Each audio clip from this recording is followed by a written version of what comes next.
नमस्कार दोस्तों, आपका स्वागत है आपके चैनल एग्जाम पनीसिया में। तो दोस्तों, आज के इस वीडियो में हम शुरू करने जा रहे हैं यूपी पुलिस 2024 के एग्जाम के लिए जीके सीरीज। इस जीके सीरीज का आज पहला पार्ट है।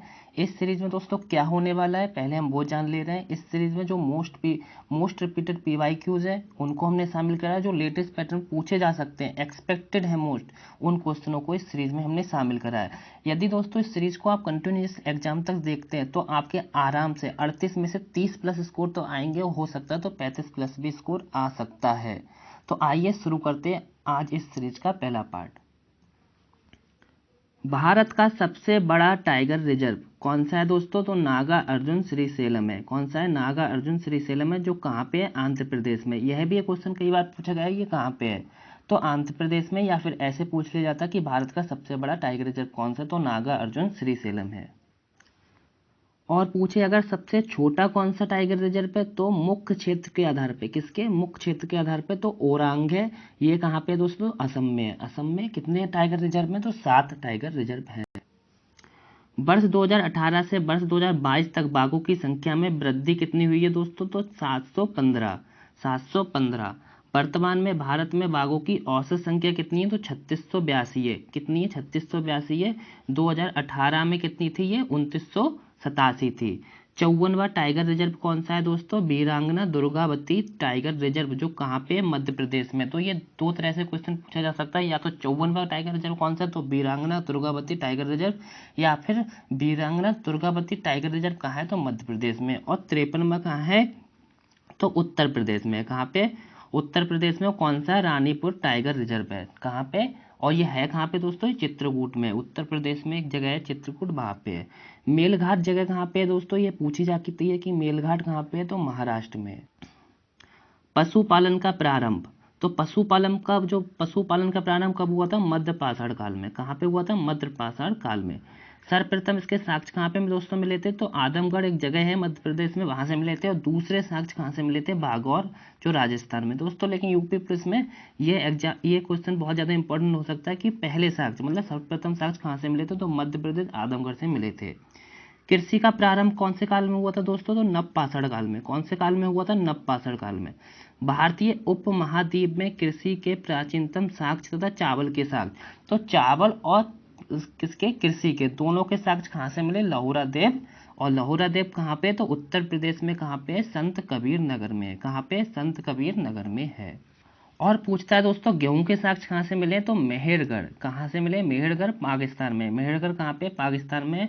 और मेहरगढ़ को क्या कहते हैं? तो रोटी की दलिया कहते हैं। आपको तो तीनों बातें याद रखी हैं।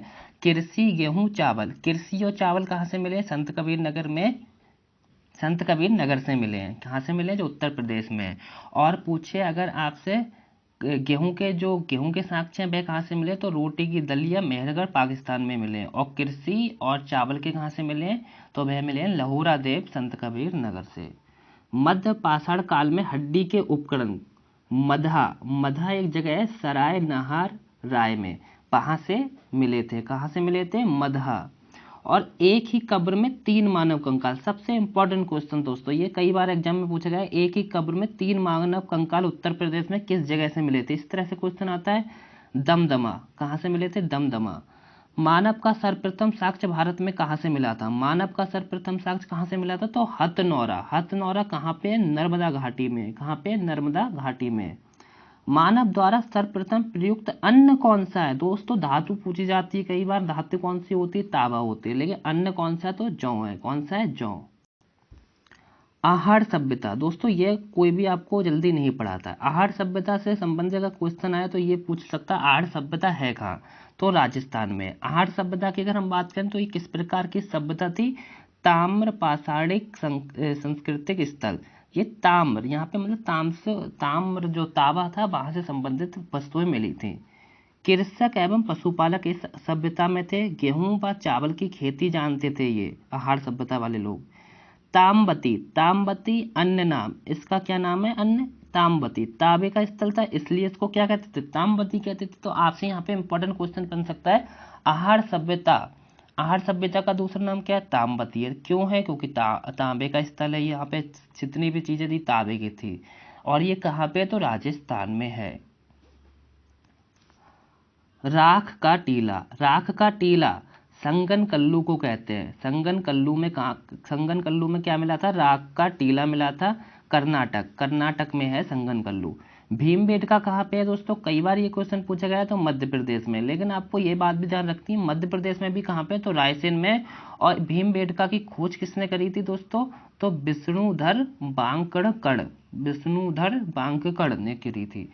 मानव और कुत्ता के सातवें साक्ष्य कहाँ पे मिले थे? मानव और कुत्ता के सातवें साक्ष्य कहाँ पे मिले थे? तो बुर्ज होम में मिले थे, जम्मू कश्मीर। बुर्ज होम, जम्मू कश्मीर।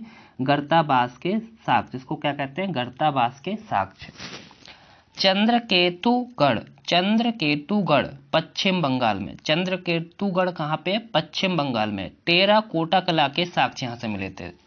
क्योंकि दोस्तों टेराकोटा हमारे उत्तर प्रदेश में बहुत ज़्यादा फेमस है, इसलिए क्वेश्चन इसलिए पूछा जा सकता है कि टेराकोटा के साक्ष्य कहाँ से मिले थे? तो टेराकोटा के साथ चंद्रकेतुगढ़ से मिले थे। केतुगढ़ कहाँ पे? तो पश्चिम बंगाल में। एक जगह है गणेशवर कहाँ से? गणेशवर। तो ये जगह जो है कहाँ पे? राजस्थान में है। और ताम्रपाषाणिक पुरास्थल है, ये भी ताम्रपाषाणिक पुरास्थल है जो आहार सभ्यता थी। आहार सभ्यता कहाँ थी? राजस्थान में थी, इसलिए गणेशवर भी क्या हो गया? ताम्रपाषाणिक पुरास्थल हो गया। एक जौरवी कल्चर था, एक जौरवी कल्चर महाराष्ट्र में था। तो आपको दो कल्चर हमेशा याद रखने हैं। एक जो आहार सभ्यता थी वो कहाँ पे थी? राजस्थान में थी। और महाराष्ट्र में कौन सी हो जाएगी? जौरवी कल्चर। दैमाबाद, इनाम गांव, नवदा डोली, ये तीन जो स्थान है जो इम्पोर्टेंट है, जो हर एग्जाम में पूछे जाते हैं, ये कहाँ पे है? महाराष्ट्र में है। पटने या पाटन, क्या? पटने या पाटन, यह भी कहाँ है? ये महाराष्ट्र में है। इसकी एक बहुत खास बात है, कौन सी है? यहाँ बड़ी मात्रा में शुतुरमुर्ग के अंडों के छिलके प्राप्त हुए। यहाँ बड़ी मात्रा में शुतुरमुर्ग के अंडों के छिलके प्राप्त हुए। पिकलीहल कहाँ पे दोस्तों? कर्नाटक में है। कहाँ पे? कर्नाटक में। नवपाषाण कालीन स्थल है ये। पिकलीकल नवपाषाण कालीन स्थल है। और एक बात यहाँ पे आपको और ध्यान रखनी है, जो नवपाषाण कालीन स्थल है उलूर भी इंपॉर्टेंट है। उलूर कहाँ पे? तो आंध्र प्रदेश में। कहाँ है? आंध्र प्रदेश में। भारत में चांदी की उपलब्धता के प्राचीनतम साक्ष्य हड़प्पा संस्कृति से प्राप्त हुए। कहाँ से प्राप्त हुए? हड़प्पा संस्कृति से चांदी की उपलब्धता के प्राचीनतम साक्ष्य। हड़प्पा सभ्यता की मोहर गाय, शेर, घोड़ा का अंकन नहीं मिला। तो आपको बहुत आराम से, बहुत ही ध्यान से याद रखिए कि हड़प्पा सभ्यता में कौन सी चीज़ नहीं मिली, मतलब मोहर पे, उनकी जो वस्तु थे उसमें जो मोहर थी उस पर कौन सी चीज़ नहीं थी? ना गाय थी, ना शेर था, ना घोड़े का अंकन नहीं था। उनकी जो भी मोहरें थी हड़प्पा सभ्यता की।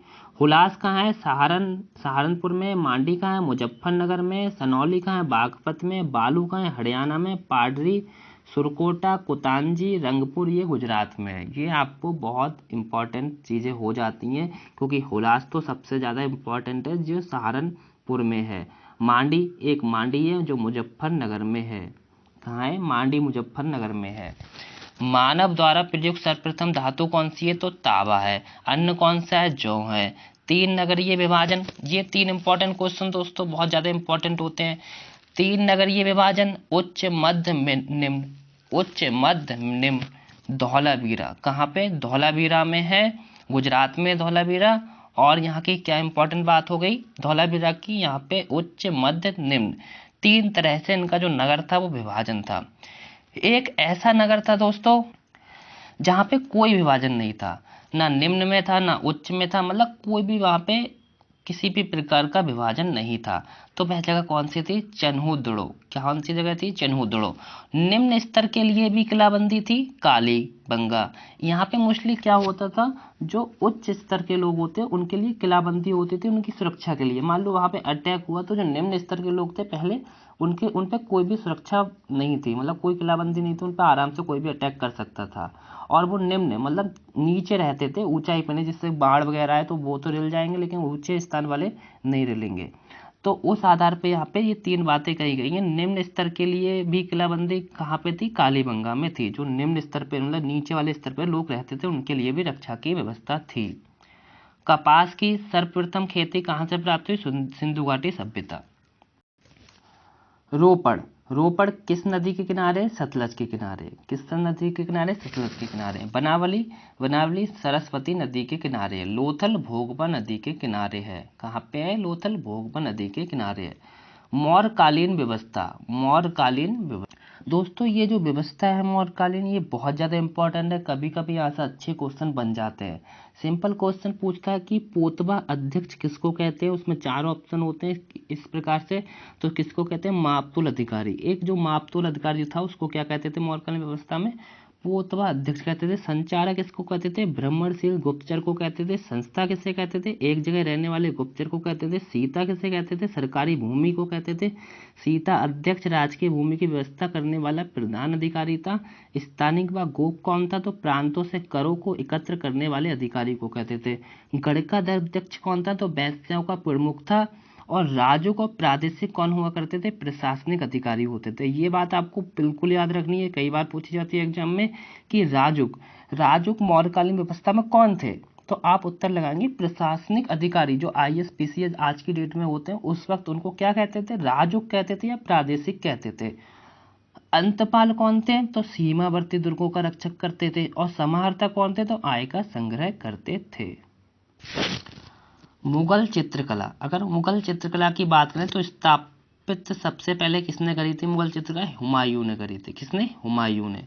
और चरम पे किस, मतलब का बिल्कुल बहुत ही अपनी कति चरम बिंदु पर पहुंच गई थी, तो वो जहांगीर काल में। तो कई बार क्वेश्चन पूछा जाता है मुगल जो चित्रकला थी वह चरम पर किसके शासनकाल में पहुंची, तो आप उत्तर लगाएंगे जहांगीर। अगर पूछे मुगल चित्रकला थी वो स्थापित किसने करी थी, मतलब उसका जन्म कहाँ हुआ था, किसके काल में हुआ था, तो हुमायूं।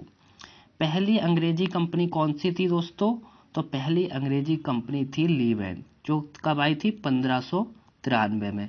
और जो 24 सितंबर 1599 को यहाँ पे कौन सी कंपनी आती है, east India company, east India company. तो दोस्तों सबको पता होता है कि पहली अंग्रेजी कंपनी कौन सी थी, तो ईस्ट इंडिया कंपनी थी, लेकिन ये गलत बात है। इससे पहले भी एक अंग्रेजी कंपनी थी, उसका नाम था लीवेन, जो कोई नहीं बताता, कई बार एग्जाम में आते हैं, आप लोग गलत कर आते हैं। तो ये आपको ध्यान से पढ़ना है। कब पहली अंग्रेजी कंपनी कौन सी थी, तो लीवेन थी, 1593 में आती है। और दूसरी जो होती है ईस्ट इंडिया कंपनी होती है, 24 सितंबर 1599 आती है।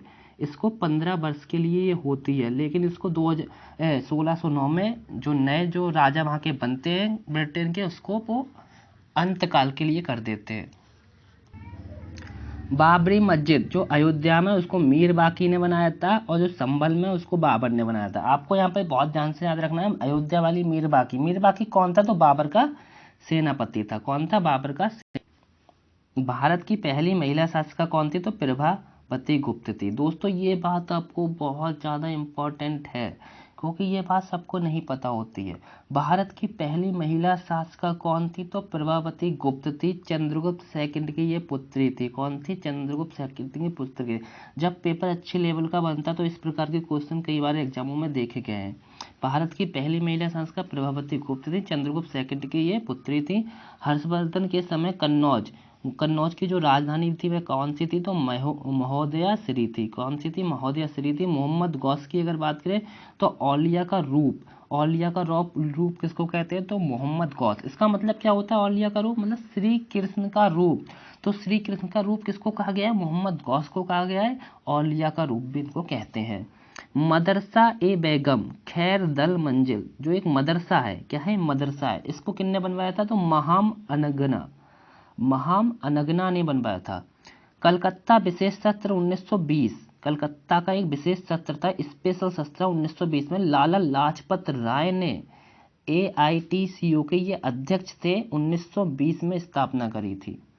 पूना की प्लेग समिति के अध्यक्ष, जो पूना की प्लेग समिति थी एक, रैंड और आयस्टर इसके अध्यक्ष थे। किसके, पूना की प्लेग समिति के। यहाँ पे आप ध्यान से सुनिए, थोड़ी गहराई की बात है, यहाँ से क्वेश्चन आने की संभावना तो नहीं है, लेकिन जब पेपर अच्छा बना तो आने की संभावना है।